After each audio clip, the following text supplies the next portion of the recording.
করার তৌফিক দান করেন, এজন্য সবাই বলেন আমিন। আয়াতের আলোকে আজকে যে বিষয়টা নিয়ে আলোচনা করার ইচ্ছা, সেটা হলো কোরবানির বিধিবিধান ও ঈদের দিনের সুন্নাত সমূহ প্রসঙ্গে। তো কোরবানি এটা একটা নির্দিষ্ট দিনেই করতে হয়। স্কুলের ছেলেদেরকে প্রশ্ন দেয়, আগামীকাল কি কোরবানি করার বৈধ? আগামীকালটা যদি হয় জিলহজ মাসের 10, 11, 12 তারিখ, তাহলে তো হবে। আর যদি 10, 11, 12 তারিখ না হইয়া জিলহজ মাসের অন্য কোনো দিন হয়, তাহলে তো কোরবানি কি নাই, বৈধ না। তাহলে নির্দিষ্ট দিনে কোরবানি করতে হয়। এই মর্মে আল্লাহ তাআলা সূরা হজ 22 নম্বর সূরার 28 নম্বর আয়াতে বলেন, وَيَذْكُرُوا اسْمَ اللَّهِ فِي أَيَّامٍ مَّعْلُومَاتٍ عَلَى مَا رَزَقَهُم مِّن بَهِيمَةِ الْأَنْعَامِ। তিনি তাদেরকে চতুষ্পদ জন্তু হতে রিজিক হিসাবে যা দান করেছেন, তার উপর নির্দিষ্ট দিনগুলোতে আল্লাহর নাম উচ্চারণ করে। আল্লাহ তাআলা চতুষ্পদ জন্তু হতে রিজিক হিসাবে যা দান করেছেন, চতুষ্পদ জন্তু হতে হবে কোরবানি করতে হলে 2 পা হলে হবে না। আর রিজিক হিসাবে খাবার হালাল হতে হবে, সেটা হতে হবে কি আপনার খাসি, বকরি, ভেড়া, দুম্বা, তারপরে গরু, মহিষ, উট, যেটা রিজিক হিসাবে দান করেছেন, তার উপরে নির্দিষ্ট দিনগুলো তো হতে হবে নির্দিষ্ট। সেটা কি জিলহজ মাসের 10, 11, 12 আল্লাহর নাম উচ্চারণ করতে হবে। এমনি জবাই দিলে আবার খাবার হালাল হবে না। আল্লাহর নাম নিয়েই পশু কি করতে হয়, জবাই দিতে হয়। আয়াত একটার ভিতরে কতগুলো কথা বুঝাইল। কোরবানির গোশত হালাল করা হয়েছে, সেটাও বোঝা গেল। কোরবানির গোশত হালাল, তবে কোরবানির গোশত ও তা থেকে অর্জিত উপকারিতার প্রতি লক্ষ্য না থাকা উচিত। বরং আসল বিষয় হচ্ছে আল্লাহর জিকির বা স্মরণ, যা জিলহজ মাসের 10, 11 ও 12 তারিখে কোরবানি করার সময় জন্তুদের উপরে করা হয়। আল্লাহর নাম উচ্চারণ করে তো জবাই দেওয়া হয়, বিসমিল্লাহি আল্লাহু আকবার, আল্লাহুম্মা মিনকা ওয়া লাকা, বিসমিল্লাহি আল্লাহু আকবার। তাহলে আল্লাহর নাম স্মরণ করা হয়। তাহলে কোরবানির গোশত হালাল, কিন্তু এই গোশত দ্বারা উপকৃত হওয়ার উদ্দেশ্যে কোরবানি করবে না। কোরবানি করবে হলো আল্লাহ তাআলার রাজি খুশির জন্য, আল্লাহকে স্মরণ করার জন্য, আল্লাহর নাম স্মরণ করার জন্য। তো এটাই বুঝালেন যে ওয়ায়াযকুরু ইসমাল্লাহি ফি আইয়ামিন মা'লুমাত আলা মা রাযাকাহুম মিন বাহিমাতিল আন'আম। তিনি তাদেরকে চতুষ্পদ জন্তু হতে রিজিক হিসাবে যা দান করেছেন, তার উপরে নির্দিষ্ট দিনগুলোতে আল্লাহর নাম উচ্চারণ করে। যে জবে করবে ও সহযোগিতা করবে, সকলেই কিন্তু আল্লাহর নাম উচ্চারণ করবে, বিসমিল্লাহি আল্লাহু আকবার। শুধু যে হুজুরে জবে দিবে সে না, যারা ধরবে, জবে দেওয়ার কাজে সহযোগিতা করবে, ওই সব কসাই মশাই সবাই একসাথেই বলবে বিসমিল্লাহি আল্লাহু আকবার। তাইলে যারা সাইডে দাঁড়ায় থাকবে তারা বলতে হবে না, দর্শক না, কর্মী যারা জবাই দেওয়ার কাজে নিয়োজিত, তারাই সকলে বলবে। তাহলে জবাই একা দিচ্ছে না, কিন্তু না ধরলে ওটা অর্জিত না। তাহলে ওই যে ধরাটাও জবাইতে একই অংশ। তাহলে যারা জবাই দেবে সবাই বলবে কি বিসমিল্লাহি আল্লাহু আকবার। আল্লাহর নাম নিয়ে পশু জবাই করতে হয়। আল্লাহর নাম নিয়ে কি করতে হয়? পশু জবাই করতে হয়, না হলে গোশত হালাল হয় না। কিন্তু যদি মুমিন মুসলমান হয়, ভুলে যদি আল্লাহর নাম স্মরণ না করতে পারে, তাহলেও খাওয়া হালাল হয়। কারণ মুমিনের অন্তরে সবসময় ঈমান থাকে, আল্লাহর কথা স্মরণ থাকে। আল্লাহ তাআলা সূরা আনাম 6 নম্বর সূরার 118 নম্বর আয়াতে বলেন, ফাকুলু মিম্মা যুকিরা ইসমুল্লাহি আলাইহি ইন কুনতুম বিআয়াতিহি মুমিনিন। অতএব যাতে আল্লাহর নাম নেওয়া হয় তা হতে আহার করো, যদি তোমরা তার আয়াতের প্রতি বিশ্বাস স্থাপন করে থাকো। তাহলে আল্লাহর নাম নিয়া জবে দিলে এর গোশত হালাল হয়। এইটাই বলেন যে অতএব যাতে আল্লাহর নাম নেওয়া হয় তা হতে আহার করো। আল্লাহর নাম না নিয়ে জবে দিলে ওটা আহার করা হালাল হয় না। যদি তোমরা তার আয়াতের প্রতি বিশ্বাস স্থাপন করে থাকো, এই আয়াত বলার উদ্দেশ্য হল যদি ভুলে বিসমিল্লাহ নাও বলতে পারে, মুমিন ব্যক্তির দ্বারা যদি কোরবানি করা হয়, তাহলে তার মনের ভিতরে যেহেতু আল্লাহ আছে, এই হিসাবে তার জবে করা গোশত হালাল। সুবহানাল্লাহ। আল্লাহর নাম উচ্চারণ দুই প্রকার, একটা সত্যিকার উচ্চারণ মুখ দিয়া, আর একটা হলো নির্দেশগত উচ্চারণ, যেটা মুমিনের অন্তরে থাকে। মুসলমান ব্যক্তি কর্তৃক ভুল ক্রমে আল্লাহর নাম উচ্চারণ না করে জবে করা, এটাও হালাল। আচ্ছা, ইমাম আবু হানিফা রাহমাতুল্লাহির মতে ভুল ক্রমে আল্লাহর নাম উচ্চারণ না করলেও তা হালাল হবে, তবে ইচ্ছাকৃতভাবে উচ্চারণ না করলে হারাম হবে। ভুলে যদি বিসমিল্লাহ বলতে ভুলে যায়, তাহলে জবে দিলেও হালাল। ইচ্ছা করে আল্লাহর নাম না নিয়ে যদি কয় না আমার মনের ভিতরে চলবে না, ইচ্ছাকৃতভাবে আল্লাহর নাম উচ্চারণ না করে জবে দিলে সে গোশত হালাল না। এটা ইমামে আযম আবু হানিফা রাহমাতুল্লাহির মত। তো আল্লাহ তাআলা এই মর্মে বলেন, এটা সূরা আনাম 6 নম্বর সূরার 121 নম্বর আয়াত, ওয়ালা তাকুলু মিম্মা লাম ইউযকার ইসমুল্লাহি আলাইহি ওয়া ইন্নাহু লাফিসক। আর যাতে আল্লাহর নাম নেওয়া হয় না, তোমরা তা হতে আহার করো না, কেননা নিশ্চয় এটা ফাসিকি কাজ। যেহেতু পশু জবাই দেওয়ার সময় আল্লাহর নাম নেওয়া হয় না, তা হতে তোমরা আহার করো না। ডাইরেক্ট আল্লাহর নির্দেশ, আর ব্যাখ্যার অপেক্ষা রাখে না। সূরা আনাম 121 নম্বর আয়াতে আল্লাহ বলেন, ওয়ালা তাকুলু মিম্মা লাম ইউযকার ইসমুল্লাহি আলাইহি ওয়া ইন্নাহু লাফিসক। আর যাতে আল্লাহর নাম নেওয়া হয় না, তোমরা তা হতে আহার করো না, কেননা নিশ্চয় এটা ফাসিকি কাজ। আল্লাহর নাম উচ্চারণ না করে জবে করলে কোনো পশু হালাল হয় না। জবে করার শুরুতে আল্লাহর নাম নিয়ে জবে করতে হবে। এখন যার পশু সে জবে দেওয়া, তো এটা একটা সুন্নাহ, হুজুর দিয়েও জায়েজ আছে। আল্লাহ রাসূল সাল্লাল্লাহু আলাইহি সাল্লাম বিদায় হবে 100টা উট দিয়ে কোরবানি করছেন, বলে সুবহানাল্লাহ।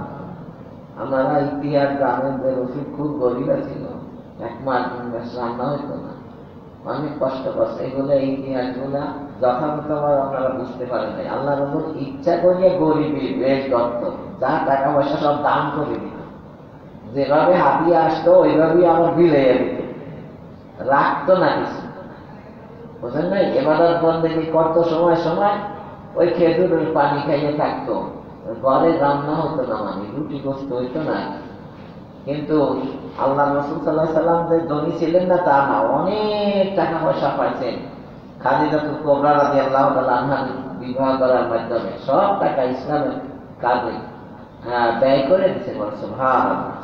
বিদায় হবে তিনি 100টা উট দিয়ে কোরবানি করছেন। অদ্যাবধি আজ পর্যন্ত ইতিহাসে কোন রাজা বাদশার এরকম গল্প আছে যে 100 উট দিয়ে কোরবানি দিতে। আল্লাহ রসুল নিজ হাতে 63টা উট নহর করছেন। উট তো নহর করে, গরু মহিষ জবাই দেয়, ওইটা দাঁড়ানো অবস্থায় ছুরিকা দিয়ে খোসা মারে রক্ত প্রবাহিত হয়, ওইটার নাম নহর। আল্লাহ রসুল কয়টা নিজ হাতে করছেন? 63। আর বাকিগুলা আলী রাদিয়াল্লাহু তাআলা আনহু দিয়ে করাইছেন। তাহলে বোঝা গেল হুজুর দিয়েও করানো যায়, অন্যের দিয়েও নিজের কোরবানি জমে দেওয়া যায়।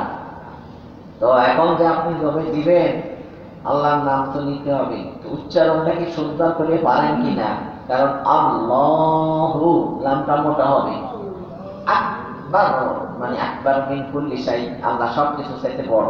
আকবার শরিয়াত কম বাংলায়, আক না আল্লাহ, আল্লাহ হু আকবার না, আল্লাহু একটা শব্দ, আকবার আর এক শব্দ। এজন্য কোন লাগে জানো? আল্লাহ হু আকবার, আল্লাহ কইয়া আবার হুয়ারে আকবারের সাথে লাগাই দেন, এইভাবে চলবে না। আল্লাহু আকবার, বিসমিল্লাহি রহমান রহিম বলতে হবে না, বিসমিল্লাহি আল্লাহু আকবার। আল্লাহ রাসূল পড়তেন আল্লাহুম্মা মিনকা ওয়া লাকা বিসমিল্লাহি আল্লাহু আকবার, সুবহানাল্লাহ।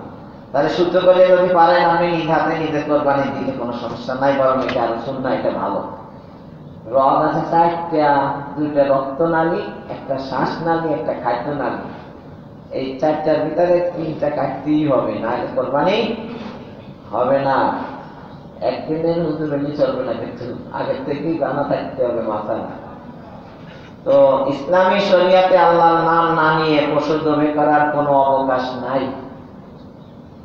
জবে করার সময় বিসমিল্লাহি আল্লাহু আকবার বলার পদ্ধতি এখান থেকে গৃহীত হয়েছে। এই আয়াত দিয়েই প্রমাণ যে আল্লাহর নাম নিতে হয়। এই যে সব মানুষ মুরগি, গরু, ছাগল জবে দেওয়ার সময় বিসমিল্লাহ আল্লাহু আকবার বলে না, তো এটা থেকে ইসলামের বিধান, শরিয়া, হুকুম, সেটা আসলো কোত্থেকে? এই যে সূরা নাম 6 নম্বর সূরার 121 নম্বর আয়াতে আল্লাহ বলছে ওয়ালা তাকুলু মিম্মা লাম ইউযকার ইসমুল্লাহি আলাইহি ওয়া ইন্নাহু লাফিসকুন, আর যাতে আল্লাহর নাম নেওয়া হয় না তোমরা তা হতে আহার করো না, কেননা নিশ্চয় এটা ফাসিকি কাজ।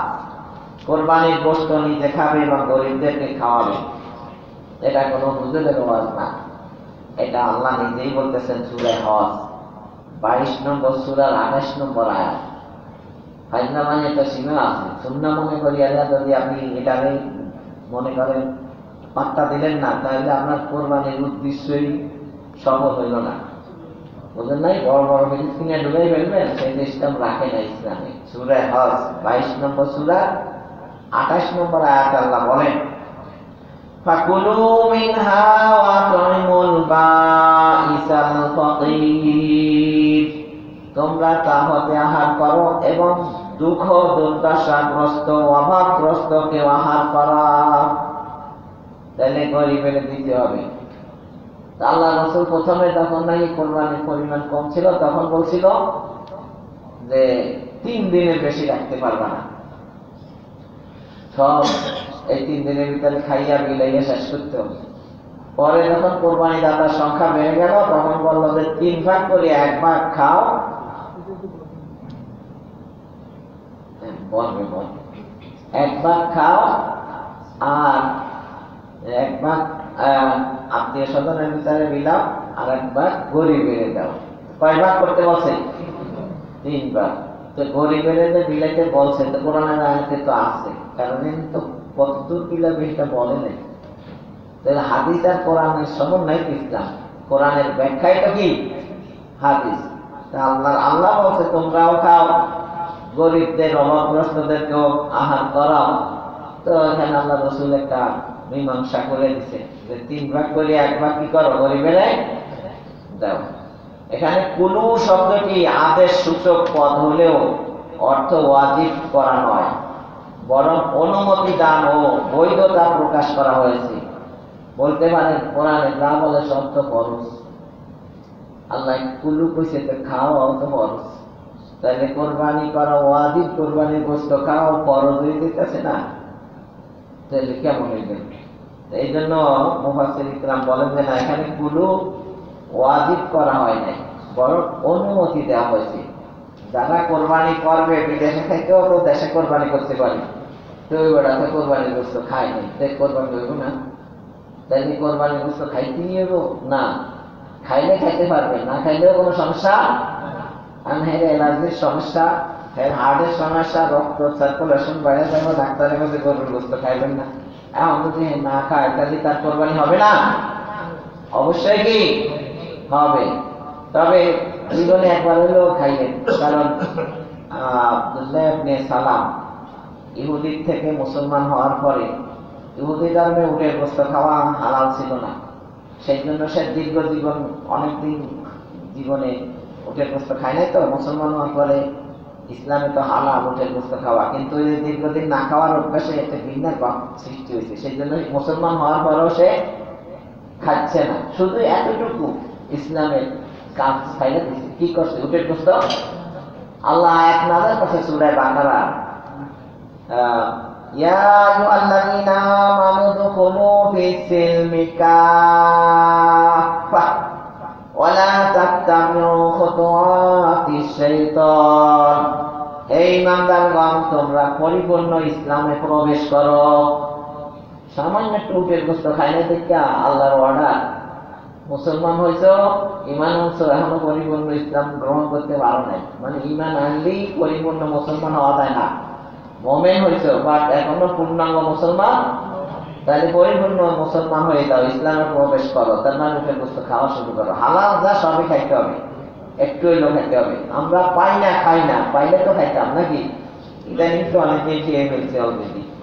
যারা খান নাই তাতে কোনো সমস্যা নাই, কারণ আপনি তো উটের গোস্ত পাইবেন, তারপর তো খাইবেন। যদি পাওয়া পরেও, সুযোগ থাকার পরেও না খান, ঘৃণার চলে, তাহলে কি হবে? ইসলামে পরিপূর্ণ প্রবেশ করলেন না। আল্লাহ সন্তুষ্টি লাভের উদ্দেশ্যে কোরবানি করতে হবে, কারণ কোরবানির আর কোনো উদ্দেশ্য নাই, উদ্দেশ্য একটাই, সেটা হলো আল্লাহ রাজি খুশি। কারণ আল্লাহ কোরবানির গোস্ত হালাল করে দিল, আপনি ওই হালালের উদ্দেশ্যে, গোস্ত খাওয়ার উদ্দেশ্যে কোরবানি করবেন না। জানালা দিলে বাতাস আসে, বাতাস না থাকলে ঘরের ভিতরে গরম হয়ে যাবে না, ঘরে কার্বন ডাই অক্সাইড বাইর হইতে হবে না, অক্সিজেন প্রবেশ করতে হবে না, তো জানালা দরকার।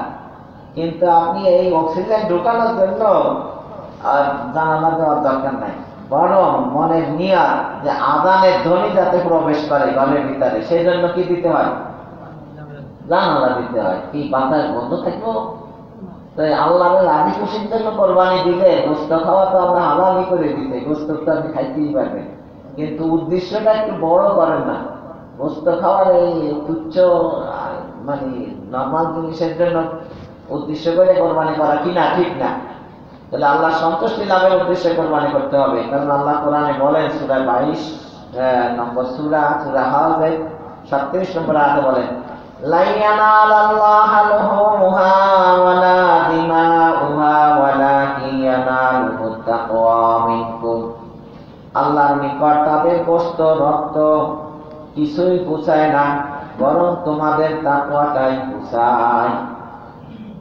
এই গরু, মহিষ, উট, বকরি, খাসি, ভেড়া, দুম্বা যে কোরবানি করে, এর গোশত, রক্ত কিছুই তো আল্লাহর কাছে কি গোশত আমরা খেয়ে ফেলি, চামড়া দিয়ে চামড়ার কাজ করে, হাড় গোড় দিয়েও অনেক কিছু করে, রক্ত আবর্জনা তো সব ফেলিয়ে দিই। আল্লাহর কাছে যায় কি? আল্লাহর কাছে যায় একমাত্র তাকওয়া। কি যায়? খালিস নিয়াতে একমাত্র আল্লাহর জন্য কোরবানি করো, তাহলে এই নিয়াত ও আন্তরিকতা তার কাছে পৌঁছে যাবে এবং এর রক্ত গোশত এখানেই থেকে যাবে। একমাত্র মনের নিয়ত, আন্তরিকতা, খোদার ভীতি, পরহেজগারি, ধার্মিকতা, আল্লাহর মহব্বত, এটাই আল্লাহর কাছে পৌঁছবে। কে আল্লাহকে রাজি খুশি করার জন্য, আল্লাহ সন্তুষ্টি অর্জনের জন্য কোরবানি করলো, সম্পদের মায়া ত্যাগ করিয়া, এইটাই আল্লাহ দেখেন, এইটাই আল্লাহর কাছে পৌঁছে। আল্লাহ পরহেজগারদের কোরবানি কবুল করে, ওই গাত্তার কোরবানি কবুল করে না। আল্লাহ কোরআনে বলেন সূরা মায়দা 5 নম্বর সূরা 27 নম্বর আয়াতে, ইন্নামা ইয়াতাকাব্বালুল্লাহু মিনাল মুত্তাকিন, আল্লাহ একমাত্র পরহেজগারদের কোরবানি কবুল করে থাকেন। একমাত্র কার কোরবানি কবুল করেন? পরহেজগারদের কোরবানি কবুল করেন। সবার কোরবানি কবুল? অনেক টাকা দিয়ে জবাই দিছে, দেখতে তো মনে হয় অনেক টাকার কোরবানি করছে, কিন্তু কবুল হইলো কি হইলো না এটা তো আর আমরা জানি না। তাই হাজি সাহেবগণ যখন পাথর নিক্ষেপ করে যাদের হজ কবুল হয় তাদের পাথর গায়েব হয়ে যায়, কিন্তু এখন কেমন দিয়া পাথর সরাইতে হয়, বোঝেন কয়জন আর কবুল হয়? বোঝেন নেই? এত পাথর থেকে গেলে তাহলে কয়জন আর কবুল হইল? এই জন্য মিনার আশেপাশের থেকে যেখানে পাথর নিক্ষেপ করে ওখানকার পাথর উঠাইয়া মারা নিষেধ। মুজদালিফা থেকে পাথর সংগ্রহ করে নিয়ে আসবে আগের দিন। কারণ কি, এর আশেপাশের পাথরগুলা ওগুলো আল্লাহ কবুল করে নাই, সেইটার উঠে আবার মারবে, কবুল তো নাও হইতে পারে। এই জন্য প্রত্যাখ্যিত যে পাথরগুলা যেগুলো আল্লাহ নেই নাই, গ্রহণ করে নাই, ওগুলা উঠানোর কি হবে না। তো এখানে বুঝাতে চাইলাম এটাই যে আল্লাহর ভয়, আল্লাহ তাআলার ভালোবাসা, আন্তরিকতা নিয়ে কয়জনে কোরবানি করে? যারটা করে তার, যে করে তারটাই আল্লাহ কি করেন? কবুল করেন। আল্লাহ তাআলার নিয়ম এই যে তিনি খোদার ভীরু পরহেজগারের কর্মই গ্রহণ করেন। এটা একটা নীতি কথা। যে কোনো ইবাদত যদি আল্লাহ রাজি খুশি করার জন্য করে ওইটাই আল্লাহ কবুল করে। শুধু কোরবানি না, সবকিছু। খালি কোরবানি আল্লাহর রাস্তায় করতে হবে না, সবকিছু। ফাসাল্লি লিরাব্বিকা ওয়ানহার, সালাত কোরবানি সবই আপনার প্রতিপালকের জন্য করেন। কুল ইন্না সালাতি ওয়া নুসুকি ওয়া মাহইয়ায়া ওয়া মামাতি লিল্লাহি রাব্বিল আলামিন। বলুন আমার কোরবানি আমার কুল ইন্না সালাতি, আমার সালাত, আমার সালাত, আমার নামাজ, আমার কোরবানি, আমার জীবন, আমার হায়াত, আমার মরণ, সবকিছু বিশ্ব জগৎ প্রতিপালকের আল্লাহর জন্য। বলে সুবহানাল্লাহ। 3 দিন পর্যন্ত কোরবানি দেওয়া বৈধ। কয়দিন? 3 দিন। আপনারা প্রথম দিন না পারলে দ্বিতীয় দিন, দ্বিতীয় দিন না পারলে তৃতীয় দিন, 3 দিন দিতে হবে। 3 দিন পর্যন্ত কোরবানি দেওয়া বৈধ। আর নাফি'in আন্না ইবনা ওমর রাদিয়াল্লাহু তাআলা আনহু قال আযহা ইয়াওমানি বাদা ইয়াউমিল আযহা। নাফি রাহমাতুল্লাহ আলাইহি থেকে বর্ণিত, হযরত আব্দুল্লাহ ইবনে ওমর রাদিয়াল্লাহু তাআলা আনহু বলেন, কোরবানির দিনের পরেও আরো 2 দিন, কোরবানির দিনের মানে ঈদের দিনের পরেও আরো কয়দিন? 2 দিন, অর্থাৎ জিলহজ মাসের 10, 11, 12 তারিখ পর্যন্ত কোরবানির দিন অবশিষ্ট থাকে। এটা মিশকাত শরীফ, বাইহাকি শরীফ, মুয়াত্তা মালিক হাদিস গ্রন্থ থেকে এই হাদিসটা আনা হয়েছে যে 3 দিন কোরবানি করা যায়। দিনেও করা যায়, রাতেও করা যায়। খালি দিনে করতে হবে তা না, তবে রাতের সাথে দিনে করা কি ভালো। খাসি করার সাথে গরু করা কি ভালো। কেন? লিউযহিরাহু আলা দ্বীনি কুল্লিহি ওয়ালাউ কারিহাল কাফিরুন ওয়ালাউ কারিহাল মুশরিকুন। ইসলামের কাজগুলো এমন ভাবে করতে হবে যেন বিদাতিদের গায়ে জ্বালা ছুটে যায়। তো খাসি বকরি করলে হিন্দুদের গায়ে জ্বালা ছুটবে না, তো ওই গোমাতা হত্যা করতে হইব নাকি, ওইটারে কোরবানি দিতে হইব, তাহলে ওর শরীরে কি জ্বালা ছুটবে। কারণ ইন্না দীনা ইনদাল্লাহিল ইসলাম, বিশ্বে একমাত্র ধর্ম কোনটা? এটা প্রমাণ করে দিতে হবে। যার কোন ধর্ম, এগুলা ধর্ম নয়, এটা মানব রচিত। তাহলে ধর্ম একটাই, তোমরা গাভীরে মা কইবা আর ষাঁড় গরুরে বাপ বানাইয়া তার চামড়া দিয়ে জুতা বানাইবা আর ওদিকে মায়ের পূজা করবা। এই সমস্ত ধর্ম এটা আল্লাহ প্রদত্ত ধর্ম হইতে কি পারে না। 7 জনে একটি উট বা গরু কোরবানি দেয়া বৈধ। কয়জনে? তো মুসলিম শরীফ, তিরমিজি শরীফ, নাসাই শরীফ, আবু দাউদ শরীফ, ইবনে মাদা, মুসনাদে আহমদ, মুয়াত্তা মালিক কে ভিতরে হাদিসটা আছে। আন জাবির রাদিয়াল্লাহু তাআলা আনহু قال نهرنا بالحديبية مع النبي صلى الله عليه وسلم আল বদনাতা আন সাবআতিন ওয়াল বাকারাতা আন সাবআ। হযরত জাবের রাদিয়াল্লাহু তাআলা আনহু থেকে বর্ণিত, তিনি বলেন আমরা হুদাইবিয়া নামক স্থানে নবী করিম সাল্লাল্লাহু আলাইহি সাল্লামের সাথে একটি উট 7 জনের পক্ষ থেকে এবং একটি গরুও 7 জনের পক্ষ থেকে কোরবানি করেছি। হুদাইবিয়া নামক স্থানে আল্লাহ রাসূল সাল্লাল্লাহু আলাইহি সাল্লাম এর সাথে গেছিলেন 1400 সাহাবী।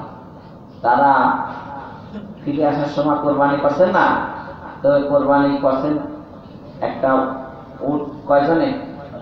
7 জনে। আর একটা গরু কয়জনে? আমি ইউটিউবে আর ফেসবুকে জন্মাই কয় প্রান্তে একটা গরুর ভিতরে প্রাণ কয়টা, তো উটের ভিতরে প্রাণ কয়টা, তো ছাগলের ভিতরে প্রাণ কয়টা। তো ছাগল যদি একজনে একটাই হয়, তা গরু তো একটাই হওয়ার কথা। ওর লেখাপড়ার সাথে কোনো সম্পর্ক আছে? বিবেক সব জায়গায় চলে? আলী রাদিয়াল্লাহু তাআলা বলেন বিবেক দিয়ে যদি ইসলাম হয় তাহলে তাইয়ামুমের মশে করতে গো পায়ের তলায় না, কারণ ময়লা কই লাগেও। তো আমি মুজা মশে করে কোন জায়গা? উপরতে। আপনার হাওয়া বাড়াইছে বাসাটা, উজু করেন কোন জায়গা? আত্মোক্ত, তো ওই জায়গায় না ধুইয়া যাবে। আপনার বিবেক দিয়ে শরীয়ত চলে? ইসলামের যেভাবে বলে ওইভাবে।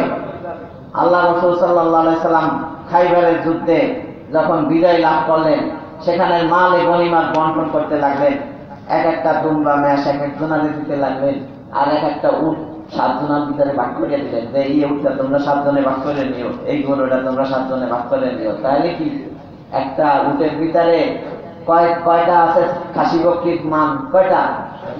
তাহলে আল্লাহ রাসূলের বিবেচনা, বিবেক বুদ্ধি দিয়েই তো শরীয়ত চলবে।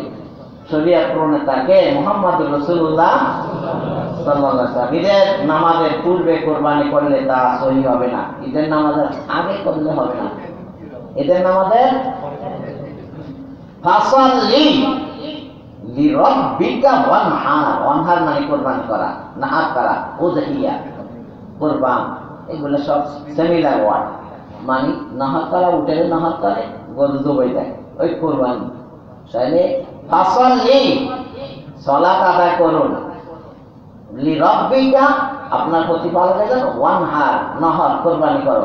কোরবানির কথা আগে আইছে না নামাজের কথা আগে আইছে? তাহলে ফাসাল আগে নামাজ পড়ো, পরে কোরবানি করো। এটা কি হুজুরের বানানোর কথা না কোরআনের কথা? সিরিয়াল আগে কি নামাজ। আনিল বারা, এটা আপনার বুখারী, মুসলিম, মুসনাদ আহমদ, জামে তিরমিজি, শরহুস সুন্নাহ, বাইহাকী শরীফের হাদিস।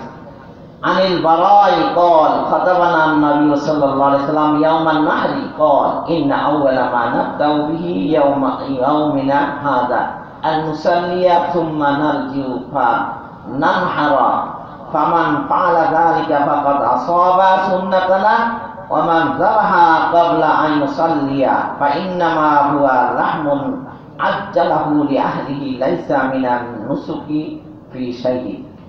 নুসুক মানে কোরবানি, একটু আগে বললাম না সেমিনার ওয়ার্ড, নুসুক, নাহার, উযহিয়া, কোরবান, এগুলো সব সেমিনার ওয়ার্ড।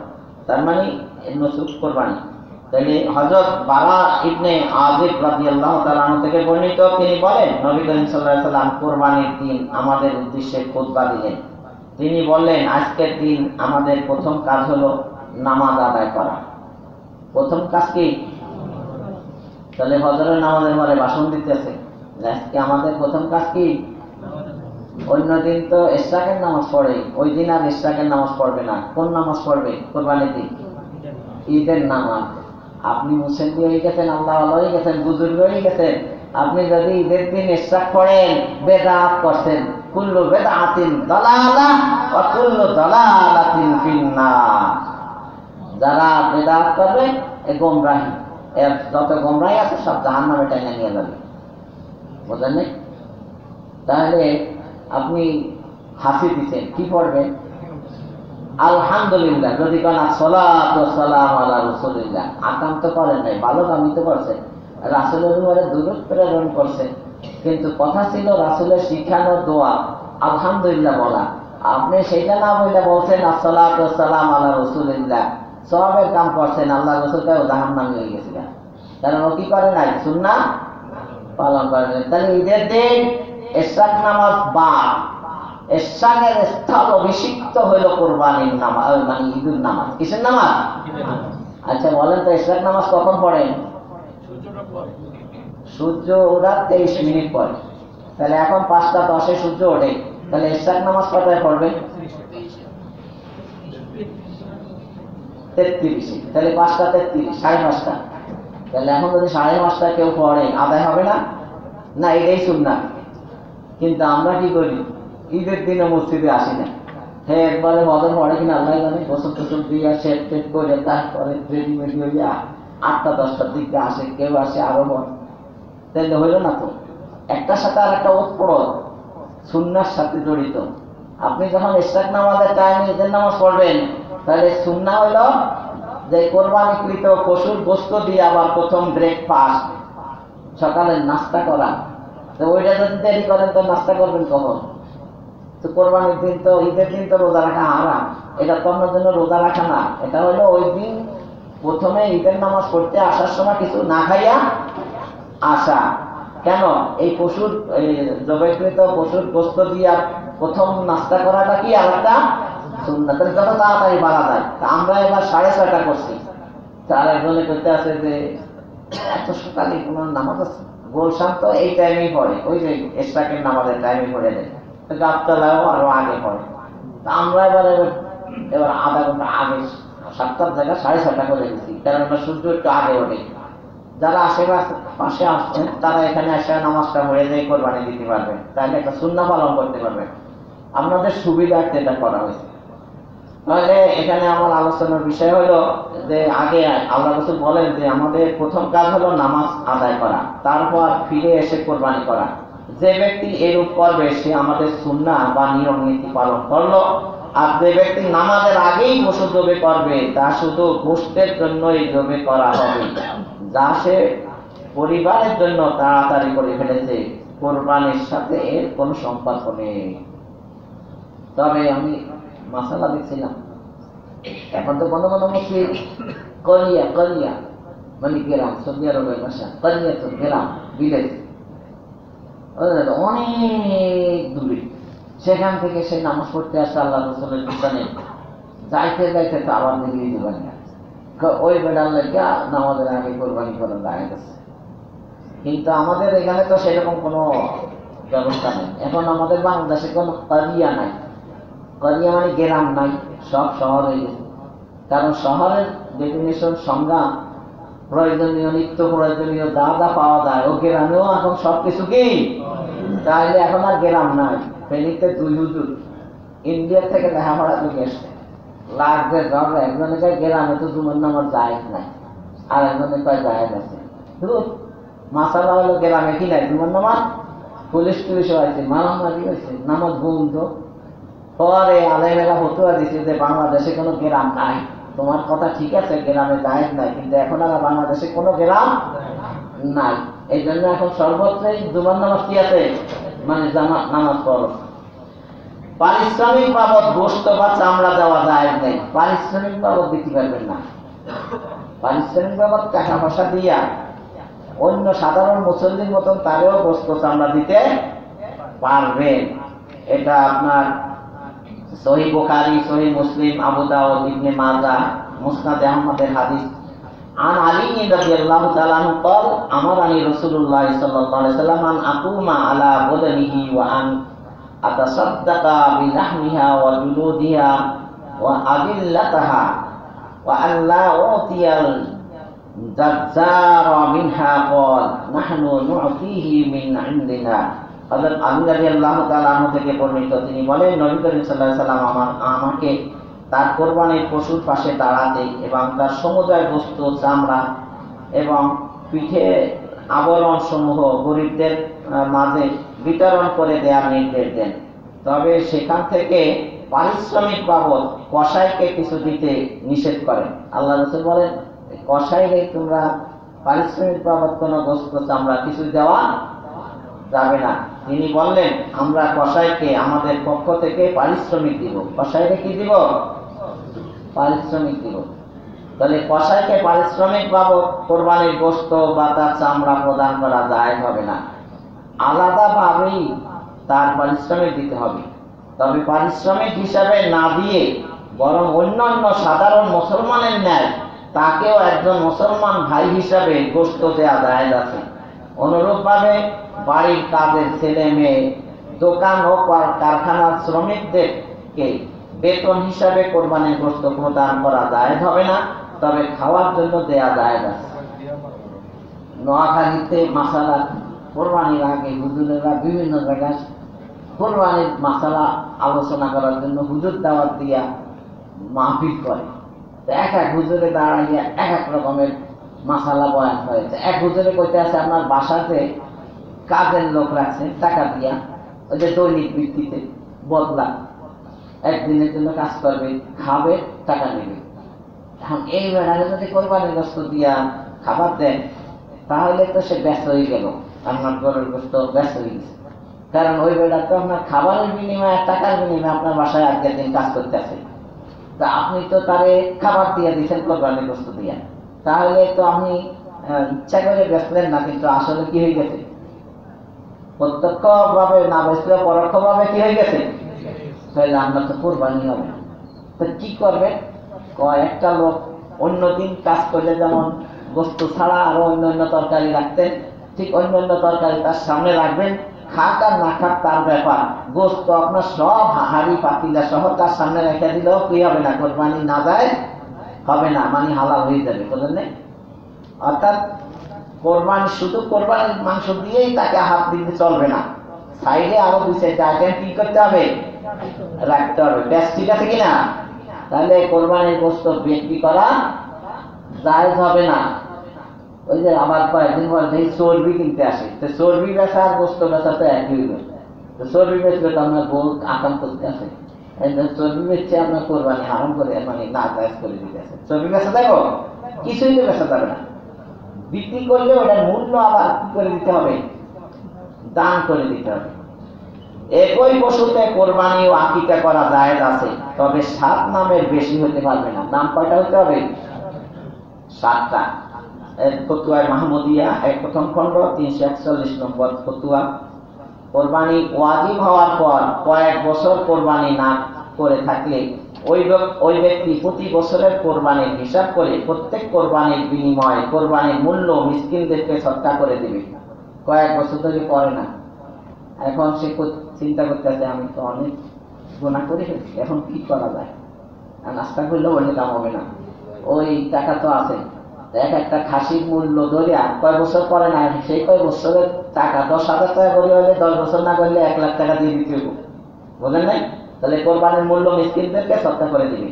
এটা ফতুয়া আলমগীর আপনার 5ম খণ্ড 296 নম্বর পৃষ্ঠা, দুররুল মুখতার 5ম খণ্ড 226 এবং ফতুয়ায় আপনার আজিজিয়া এটা 2য় খণ্ড 745 নম্বর পৃষ্ঠা।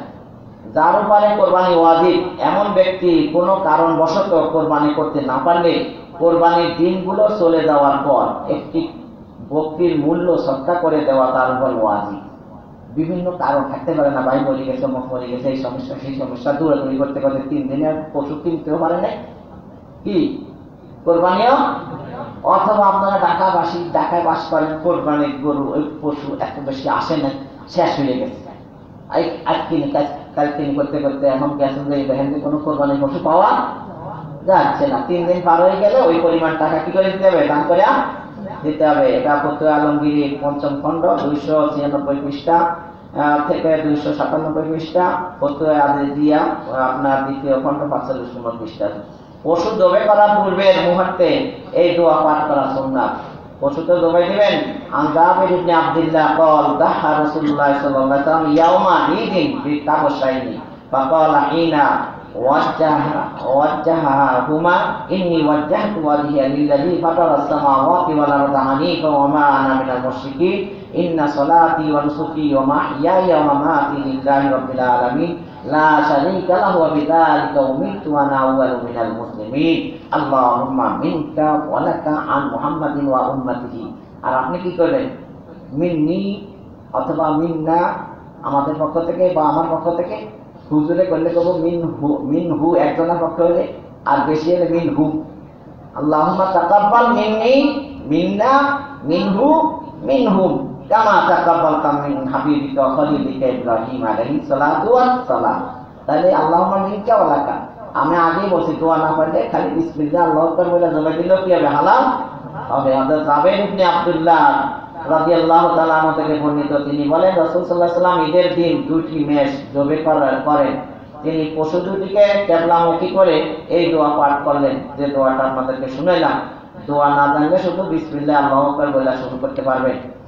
ও ঈদের দিনে কয়েকটা সুন্নাত আছে। এক নম্বরে অন্য দিনের তুলনায় সকালে ঘুম থেকে জাগ্রত হওয়া, এটা বাইহাকী শরীফের হাদিস। মেসওয়াক করা, গোসল করা, ইবনে মাজাহ শরীফের শরীয়ত সম্মত সাজসজ্জা করা, সামর্থ্য অনুপাতে উত্তম পোশাক পরিধান করা, এটা বুখারী শরীফের হাদিস। সুগন্ধি ব্যবহার করা, মুস্তাদরাক হাকিমের হাদিস। ঈদুল আজহাতে কিছু না খেয়ে ঈদের নামাজের পর নিজের কোরবানির গোশত দ্বারা আহার করা, এটা উত্তম। এটা বুখারী শরীফ, তিরমিজি শরীফ, সুনানে দারিমির ভিতরে আছে। সকাল সকাল ঈদগাহে যাওয়া, এটাও আবু দাউদ শরীফের হাদিস। যে রাস্তায় ঈদগাহে যাবে সম্ভব হলে ফেরার সময় অন্য রাস্তা দিয়ে আসা। এক রাস্তায় যাওয়া আর এক রাস্তায় কি আসা। আর রাস্তার আসার সময় কি বলা? তাকবীর বলা, আল্লাহু আকবার আল্লাহু আকবার, লা ইলাহা ইল্লাল্লাহ আল্লাহু আকবার আল্লাহু আকবার ওয়ালিল্লাহিল হামদ। হেঁটে হেঁটে আসা, গাড়ি থাকলেও পায়ে হেঁটে আসা। ঈদুল আযহা ঈদের নামাজ আদায়ের জন্য যাওয়ার সময় পথে উচ্চ আওয়াজে তাকবীর করতে হবে, আসতে না। কোরবানির ঈদুল ফিতর রোজার সময় আস্তে আস্তে পড়বে, আর কোরবানির সময় কি জোরে জোরে পড়লে আশেপাশে যা আছে সবাই সাক্ষী দেবে। গাছালি, মাটি, জমিন, পাথর সবকিছু কাল ময়দানে মাশহারে আপনার পক্ষে তাওহীদের